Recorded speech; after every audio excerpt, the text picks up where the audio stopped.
That's Mule Alley. It's a really cool new part of the Fort Worth stockyards. Stockyards have undergone quite a few changes over the last few years with the addition of Mule Alley with their nice hotel, great restaurants, great shopping, very nice. It's a bit of a facelift for the stockyards. And of course that is what I'm here to talk about is facelifts, not of the stockyards, but of the actual face. I want to take a few minutes to talk about how I typically do facelifts. But first, a few disclaimers. Every surgeon may not do it the same way. In fact, every surgeon will probably do it a little bit differently than what I'm about to show you. Also, I don't do it the same way every time. I'll change what I'm doing from person to person depending on what the findings are, what we're trying to achieve. I'm going to show you an actual patient of mine. I'll use her to illustrate what I'm doing, but understand your results, of course, would be different than hers. Her results wouldn't be your results. Every person gets her own results. Let's start at the beginning. How do we do it? We start with an incision. I typically make an incision as shown in this diagram, starting in the hairline, in the temple, extending around behind this part of the ear, we call that the tragus, and then behind the ear is shown by the dotted lines, and then it extends, in many cases, down along the hairline behind the ear. Once I've done that, I then lift up the skin off of the underlying tissue, as shown in this kind of bluish purplish color here. I will vary how much I lift up the skin, we call that undermining. I will vary how much I do that depending on the particular situation, but I do lift the skin up most of the time off the muscle far down into the neck as well as over the face. Once I've done that, I then grasp that deep tissue and I pull it up and over a little bit. In the neck I pull it back, in the cheek and the face I pull it up and back a bit, kind of like is shown with these arrows. As I pull it up, now the skin starts to overlap the original incision. I'll vary that technique. Sometimes I do what's called a deep plane technique.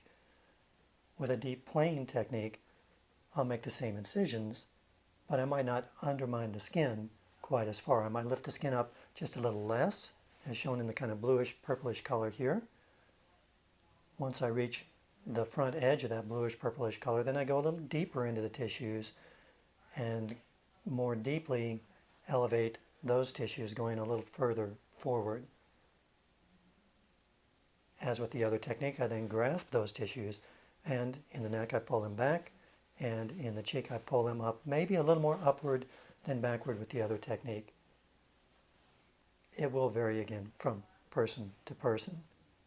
With either of these two techniques, once the skin is pulled up over the original incision, what do we do with that? Well, we cut it off as shown here. We cut off about that amount of skin. Once we've done that, we then suture the skin edges together and you end up with a scar about like shown here.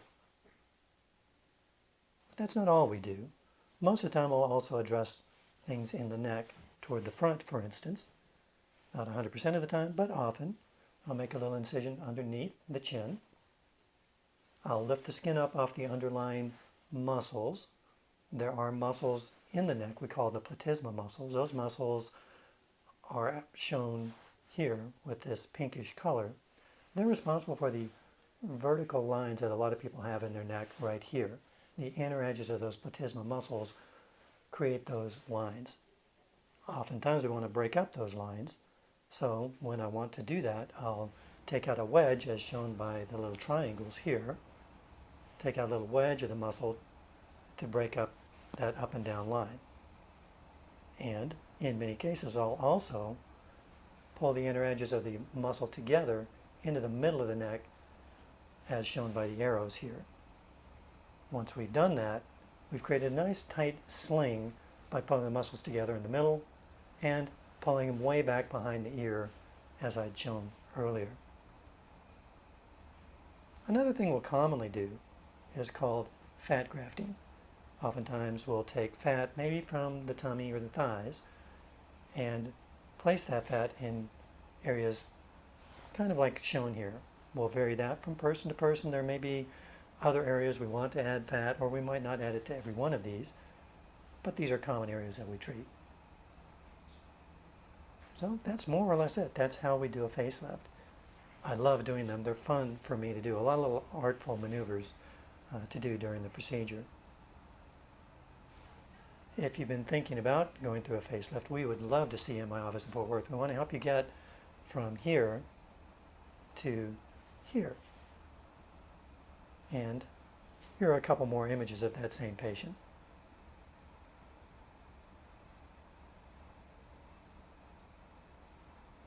In Fort Worth. Keeping it beautiful. I'm Kelly Kunkel.